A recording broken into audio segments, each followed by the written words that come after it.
أعوذ بالله من الشيطان الرجيم بسم الله الرحمن الرحيم وقد نزل عليكم في الكتاب أن إذا سمعتم آيات الله يكفر بها ويستهزأ بها فلا تقعدوا معهم حتى يخوضوا في حديث غيره إنكم إذا مثلهم إن الله جامع المنافقين والكافرين في جهنم جميعا الذين يتربصون بكم فإن كان لكم فتح من الله قالوا ألم نكن معكم وإن كان للكافرين نصيب قالوا ألم نستحوذ عليكم ونمنعكم من المؤمنين فالله يحكم بينكم يوم القيامة ولن يجعل الله للكافرين على المؤمنين سبيلا. نننی درس کی ان شاء اللہ العزیز سورۃ النساء پارہ نمبر 5 رکوع نمبر 20 آیات نمبر 140 141 دوچنینو آیاتونو ویلے کیگی. اس دے آیات کی اللہ جل جلالہ فرمائی وقد نزل علیکم فی الکتاب اللہ وی بے شک چنینو منگ نازل کردے دے پتا سبانی پا کتاب کی دا حکم ان اذا سمعتم آیات اللہ چی کلواو رہ تاسو چی دا اللہ دا آیاتونو یکفر بها انکار کولیشی ویستہزئ بها اور تاغیر ٹوغی مذاق کولیشی فلا تقعدوا معهم حتی یخوضوا فی حدیث غیری نو تاسو داغوی سر مکی نی تردو چی تاسو داغوی چنی نو پا بل خبر کی مشغول شی انکم اذا مثلهم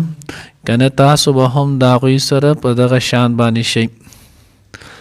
دغ وقت با تاسو بیا داغوی پا شانتی شی.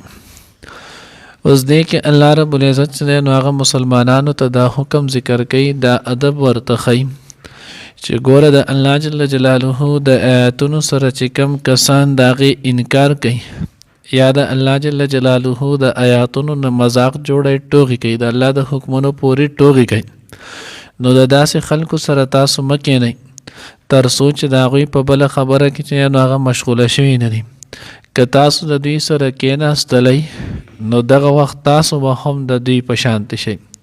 یعنی دوی له چې کم سزا ده د دوی د پاره د الله د طرف نه چې کم عذاب او گرفت دی تاسو ته به هم دغه شان چې نو هغه میلاویږي ځکه چې نو هغه دوی وس د الله رب العزت د آیاتونو هغه انکار کوي نو دین حضرات چې نو هغه لیکي وای کله چې یو ځای کې ګناه کیږي یو مجلس کې چې نو هغه ګناه کیږي دغه مجلس کې چې نو هغه کېناستل دغه ګناه کې چې نو هغه شرک کېدل دا نه دی پکار. د حضرت عمر ابن عبدالعزیز رحمت الله علیه چې نو هغه متعلق لیکلی دی وی یو مجلس کې چې نو هغه شراب سکلی کېدل نو حضرت عمر ابن عبدالعزیز رحمت الله علیه چې نو دا غوی باندې چاپو غورځوله کسان اونیولو نو چې کله به دغه کسان اونیول نو پاغه کې یو کس داسې و چې دغه په دغه ورځ باندې روجه و روجهدار و دغه په کسانو په مجلس کې چې نو هغه ناسولو حضرت عمر ابن عبدالعزیز رحمت الله علیه دله هم سزا ورکړي هغوی حضرت دغه شراب نه دي څکلي دوی د ول د سزا چې نو هغه د شراب ملایږي هغه د شراب نه څکلي خدای د دې مجلس چې نو هغه اختیار کړی دی کله د روزنه د شراب نه اسکلی خدای د دې غلط خلکو مجلس اختیار کړی دی او د غلط خلکو مجلس چې نو هغه به مسلمانان نه اختیاري څنګه نو هغه پرسه کې شیخ سعدی بابا رحمت الله علیه چې نو هغه فرمای صحبت صالح تر صالح کنن و صحبت طالح تر طالح کنن وی جن کانو صحبت د سړی چې نو هغه نیک جوړي او د بدانو صحبت چې نو هغه سړی بد مخکې غالبا ما دا واقع ویل سبق آموز کہانی دا یو ورکوټه شانتی کتاب دی نو دغه سبق آموز کہانی کې نو هغه یو واقع ذکر کړل ګوره صحبت ډیر لوی اثر وی نو پای کې دا قصه ذکر کړل یو پلار هغه د خپل اولاد ډیر چې نو د خپل بچی ډیر زیات تربیت کړو خو چې کله دغه بچی چې نو هغه لک په عمر تورسېدو د 14 کال تورسېدو لوی شو عموما اکثر په دې وخت کې چې نو هغه بیا لک د خپل مرزي کېږي نو بیا به نو هغه دغه نه چې نو عقل تدبیر نه وکړالي نه ډیر وهلې شي ځکه چې نو هغه بیا په خپل عمل شي نو بهرحال هغه بچی ته چې ګوره بچی ما به تا دوره مهنت کړی تا اوس د بدانو خلکو چې نو هغه صحبت اختیار کو دا مه کوه نه نه چې نه پوه شئ نو د دې چل وکړو چې د مڼې یو کریټ راوړلو اوس د مڼې یو کریټ پیټۍ یې راوړله د خپل بچی ته بچی دا کولاو که هغه چې کله کولاو کړو نو څنګه دی ښکلې مڼې دي خو بابا دا یوه مڼه چې نه نو دا پکې خرابه ده بس هغه وی ښه ویدیس چل وکړه دا پیټۍ دا مڼه وځه کېده واپس دا پیټۍ واپس بنده که هغه دا به دې لرې کم دا نورې څښا کوي نه نه هېڅ هم نه کوي دا کېده دا نورې ډېرې دي دا یوه ده دا یې نشي څښا کولی دا والا په دې منځ کې کېده چې کله هغه په هغې منځ کې کېښوده 3-4 ورځې ووتلې بیا ورته بچي هغه کریټ راوالتو چې کله بیا هغه کریټ پیټۍ راواغېستله ویې وسې کولاو کړه چې کولاو کړې نو د هغې ځان سره آس پاس چې دی نو هغه 3-4 مڼې چې دی نو هغه یې نورې څښا کړې وي اوس دې ولې د بچیه دغې طرف ته روغې مڼو چې دی نو تعداد څومره ډېر و خرابه مڼه چې دی نو هغه یوه وه یوې خرابې د ځان سره چې دی نو څومره مڼې خرابې کړلې نو د غلطو خلکو صحبت غلطو خلکو سره ناسته ته خو چې زه چې نو هغوی په شانتې نه یم زه دا کار نه کوم خو د دې صحبت چې نو هغه دا اثر دی وګوره دغې صحبت د وجې نه چې نو هغه روغې مڼې حالن کې د هغې کثرت د هغې تعداد سیوا و نو ځکه الله وایي تاسو کم مجلس کې چې د الله او د الله د رسول د دین شریعت چې نو هغې انکار کولی شي هغې استهزا کولی شي غلط کارونه کیدی شي دغې مجلس کې تاسو فلا تقعدوا معهم د هغوی سره د سره کینئ مه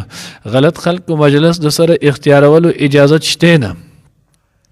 حدیث مبارکه کې چې نو هغه راځي الوحدة خیر من جلیس السوء والجلیس الصالح خیر من الوحدة الله پیغمبر فرمای چې الوحدة خیر من جلیس السوء یوازې ناسته دا د بد چې نو هغه مجلس نه یوازې ناسته چې نو هغه غوره ده په ځای د دې چې تو یو مجلس کې کینې او په دغه مجلس کې اوتې بوتې ویلې کېږي غلط کارونه چې نو هغه کېږي نو وایي د دغې په ځای ښه ده چې تو ځان له ایکې یوازې کښېنه که نور هېڅ هم نه ګناه چې نو هغه خو به نه کېږي نه او والجلیس الصالح خیر من الوحدة او که نیک مجلس ته میلاو شو نیکانو خلکو مجلس میلاو شو دا اختیار کا ځکه د نیکانو خلکو مجلس دا د یوازېوالي نه غوره دی په هغې کې به دین د دنیا د آخرت چې نو څه فایده میلاو شي نو دې په وجه باندې د داسې صحبتونه داسې ځایونه چې نو هغه ځان ساتل بیا حضرات چې نو هغه په دې باندې یو واقع د دې نه چې نو هغه یو قاعدې راغستې وایي کومه خبره چې په ژبه باندې کول ګناه دی کومه خبره په ژبه کول ګناه دی هغه خبره چې نو هغه په غوږونو اورېدل هم ګناه دی کومه کار چې په ژبه کول ګناه دی وی دغه په غوږونو اورېدل هم ګناه دی لکه مثال کې طور باندې غیبت کول ګناه دی دروغ ویل ګناه دی چغلي کول ګناه دی دا د ژبې سره تعلق ساتي خلک یې په ژبه وایي د دې اورېدل هم ګناه دی چې کوم کار په ژبه ګناه دی د هغې په غوږونو اورېدل هم سندرې ویل ګناه دی خو سندرې اورېدل هم ګناه دی که نه نو کم کار تی وی په ژبه سره چې نو هغه ګناه دی ځکه په دغه مجلس کې الله پیغمبر وی الله رب العزت فرمایي فلا تقعدوا معهم مه کښېنه ځکه چې تو کښېنې نو کم کارونه دي د هغوی په ژبه وایي هغه تو په غوږ اورې ژبه هم چې نو هغه د وجود یو اندام دی او غوږ هم چې نو هغه د وجود یو اندام دی نو دې وجې نه حضرات نو هغه وایي داسې مه کوئ اوس په دې کې نو د دې وایي یو څو قسمونه دي یو قسم دا دی که دغه غلط مجلس کې د الله د آیاتونو انکار او استهزا کول او دا کفر ده کفر درجې چې دی نو هغه خبرې په دې کې کېدلې او تو په دغې باندې راضي وې نو وایي رضا بالکفر کفر باشد کافر شولې او دویم که چېرته چې دی نو هغه تو د دوی په دغې کفري خبرو باندې راضي نه وي خو په خپل خوشحالۍ د دوی په مجلس کې چې نو هغه ناست وي نو په دغه صورت کې بیا دا مکروه تحریمي دي حرام دي لکه اوس یو سړی غیبت کوي چغلخوري کوي بهتان لګوي ته به خوشحاله نه خو بیا هم په دغه مجلس کې په خپل ځای نو هغه رغبت باندې ناست یو ځای چې دی نه کوي نو په دغه صورت کې بیا چې نو هغه کراهیت نه خالي نه دي مکروه تحریمي دي دریم که چېرته دوی د دنیایي څه مفاد او غرض دپاره ناست ستا د کسان سره چې نو هغه څه کار دی دفتر دی یا بل څه دی یا بل څه دی هغې مجلس ته تو ورسېدې ستا سره څه دنیاوي کار دی او دغه کسان چې دی نو هغه اوس په دې خبرو کې مشغوله دي تا له ټایم نه درکوي او دوی مجبورا دغه ځای کې ناست یي او دغه خبرې چې نو هغه اوري نو په دې صورت کې دغه مجلس اختیارول دا مباح دی دی پې ګنهګار نه دی ځکه دا مجبوري ده، دا عذر چې دی نو هغه دی. او که چېرته دوی چې دی نو هلته د تبلیغ په نیت دی ناستې، د دوی د مجلس کې دې لپاره ناستې چې کله دوی خاموش شي غلی شي زمان تپوس وکړي ما ته موقع میلاو شي، نو زه به د خلکو له دعوت ورکړم، دوی ته به ووایم چې ګوره دا کارونه ناجایز دي دا مه کوئ. نو دې ته د دعوت په نیت باندې چې نه راغتلی، نو په دغه صورت کې بیا دغه مجلس کې ناسته چې نه نو دا عبادت دی. پنځم صورت چې نه نو هغې لیکلی دی وایي که تا دغه مجلس چې نه نو هغې اختیار کړی مجبوراً، لکه مثال په طور کې وستو د یو کس سره په ډیوټۍ نوکری باندې یا د پلار سره یا د بل یو کس سره، خو تو به دغه مجلس کې چې نه نو خپله خوشحالۍ باندې نه حاضر، د بل چا په اتباع کې مجبوراً چې نه نو هغه تلی، او د دغه خلکو په دغه ناجایزه باندې چې نه نو هغه د دوی په د خبرو په دوی په د ګناه په کار باندې راضي هم نه، نو په دغه صورت کې بیا د انسان چې نه نو هغه د معذوره دی، د به ګناه چې نه نو هغه بیا نه میلاویږي. ولې؟ ځکه د انسان په دې کې چې نه هغه نه مجبوره دی. نو ځکه الله وایي تاسو مه کښېنئ د دوی سره حتی یخوض فی حدیث غیره، چې د دې نه علاوه په بلې خبرې کې چې نو هغه مشغوله شي. انکم اذا مثلهم، که چېرته تاسو په دې رضا وکړله نو تاسو به هم د دوی سره په دغه ګناه کې دغه وخت دی نو هغه د هغوی په شان به ان الله جامع المنافقین، الله چې نو هغه جمع کوونکی دی منافقانو او کافرانو لره فی جهنم په جهنم کې، ځکه دوی دواړه چې نو هغه په اعتبار د نتیجې سره چې نو هغه یو شی دی. هغوی هم چې نو انکار کوي د الله او د الله د پیغمبر، دوی هم کوي، هغوی هم د دین سره مسخره کوي او دوی هم کوي، ټول چې نو هغه په جهنم کې به الله پاک را جمع کړي. الذین یتربصون بکم، الله د منافقان هغه کسان دي چې دوی انتظار کوي په تاسو باندې، فإن کان لکم فتح، که تاسو چېرته چې نو الله پاک فتح درکړي کامیابي او کامراني چې نو هغه درکړي، قالوا الم نکن معکم، هلته خو دوی په ژبه وایي که نه ولې موږ ستاسو سره یو نه، موږ خو ستاسو ملګري یو، ته ګورې نه موږ ستاسو سره هر وخت چې نو هغه ناس او پاس یو. وإن كان للكافرين نصيب، او الله وایي که چېرته دغې کافرانو چې نو هغه غلبه وشي د هغوی له الله پاک چې نو بعضې وخت کې څه فایده ورکړي، نو قالو هغوی ته هم وایي الم نستحوذ علیکم، آیا نو چې نو غالب شوي مونږه په تاسو باندې، یعنې که مونږ د دوی سره وی او مونږ د دوی مرګستیا د دې مسلمانانو کړی نو مونږ به د باندې غالب شي نو، خدا خو مونږ د دې مسلمانانو چې نو هغه په دې عین موقع باندې د دوی مرګستیا مو پرېښودله او دوی په هغې په وجه باندې مغلوب او تاسو چې نو هغه غالب شولی، نو دا خو مونږ چې نو هغه تاسو باندې غالب شي نو، یعنې د مونږ په وجه باندې تاسو په دوی غالب شوي. ونمنعکم من المؤمنین، او مونږ تاسو بچ نه کړی د مسلمانانو نه، نو چې کله مونږ د سره دا احسان دا ښېګړه وکړله نو زمونږ دپاره پکې صحیح څه چې نو هغه مقرر کړي. الله وایي فالله یحکم بینکم یوم القیامه، الله به ستاسو په منځ کې فیصله وکړي په ورځ د قیامت باندې. ولن یجعل الله للکافرین علی المؤمنین سبیلا، الله رب العزت چې نو هغه هېڅ کله چې نو هغه لار نه ده ورکړې، کامیابي غلبه نه ده ورکړې کافرانو لره چې نو هغه په مسلمانانو باندې، یا خو په اعتبار چې نو هغه د انجام د آخرت سره دی، نو په آخرت کې به ټول کافر چې نو هغه مغلوب، مسلمانان چې نو هغه به غالب او کامراني، ځکه هغوی به ټول جهنم ته لاړ شي، مسلمانان چې نو هغه به ټول جنت ته لاړ شي. او یا په دنیا کې، نو دنیا کې بیا سوال دا پیدا کېږي چې دنیا کې زمونږ اوس خپله مشاهده ده چې په هر ځای کې نو کافر غالب دی او مسلمان مغلوب دی، نو دا په اعتبار سره نو هغه د دې غلبې نه نه، دغه غلبه به هم د مسلمانانو خو که چېرته مسلمانان کامل مؤمن جوړ شو. وانتم الاعلون ان کنتم مؤمنین، بیا د دنیا کې، نو دنیا کې مراد په اعتبار د حجت او د دلیل سره دی، نو د دین اسلام په حجتیت په حقانیت باندې اسلام اوس هم غالب دی، پرون هم غالب او سبا هم غالبي، ځکه الله رب العزت چې اسلام نه کم حقانیت ورکړی دا په یو دین کې هم بل نشته. اوس د هغې د نفاذ د مسلمان چې نو هغه د کمزورۍ د وجې نه دی، نو ځکه الله وایي الله کافرانو له په مسلمانانو باندې غلبه لار نه ده ورکړې، یعنې غلبه نه ده ورکړې. الله دې موږ ته صحیح پوهه نصیب کړي. وقد نزل علیکم، او بېشک هغه نازل کړی دی یعنې الله علیکم په تاسو باندې فی الکتاب په کتاب کې، ان اذا سمعتم دا چې کله واورئ تاسو آیات الله چې د آیاتونو د الله یکفر انکار کولی شي بها ویستهزأ بها او ټوکې کولی شي د هغې سره، فلا تقعدوا معهم، نو پس مه کښېنئ تاسو د هغوی سره حتی تر دې یخوض فی حدیث غیره چې هغوی مشغوله شي په بله خبره کې، انکم اذا مثلهم، که نه تاسو به هم دغه وخت د هغوی په شان شئ. کوي یعنی په ګناه کې ان الله بشک الله پاک جامع یوزه کون کې جمع کون کې المنافقین منافقان لرا والکافرین او کافران لرا فی جهنم په جهنم کې جميعا ټول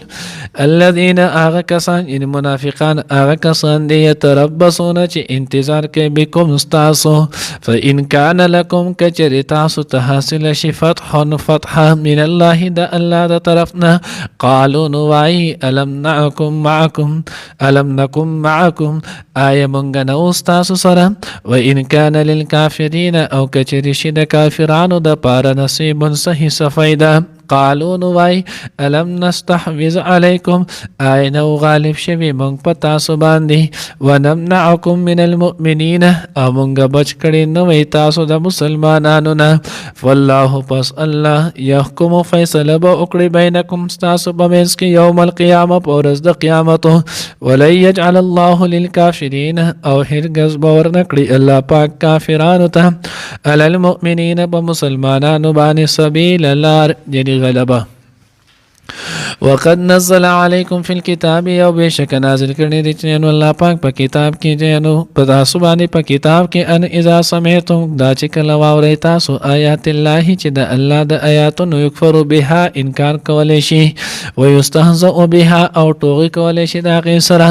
فلا تقعدوا معهم نو پس تاسو مکه دا غي سره حتا تر دې يخوض في حديث غيره چې هغه مشغوله شي په خبرو نور کې انکم اذا مثلهم کنه تاسو به هم دغه وخت دا غوی پشان شي ان الله بشک الله پاک جامع جمع کون کې د المنافقین منافقان والکافرین او کافرانو لرا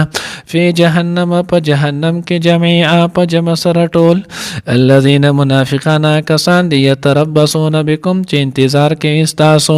فان كان لكم فتح کچریشی تاسو ته فتح غلبه من الله د الله د طرف نه قالوا نوای الم نکم معکم آیا نو مونږ تاسو سره و ان کان للکافرین نصیب او کچری ورسیږي کافرانو ته سفیدا قالوا نوای الم نستحوذ علیکم آیا نو غالب شوی مونږ په تاسو باندې ونمنعکم من المؤمنین او نو مونږ منع کړي بچ کړي تاسو د مؤمنانو نه فالله پس الله پاک يحكم فیصله به کوي بینکم تاسو په منځ کې یوم القیامه په ورځ د قیامت ولن يجعل الله للكافرین او هرگز باور نکړي الله پاک کافرانو علی المؤمنین په مؤمنانو باندې سبیل غلبه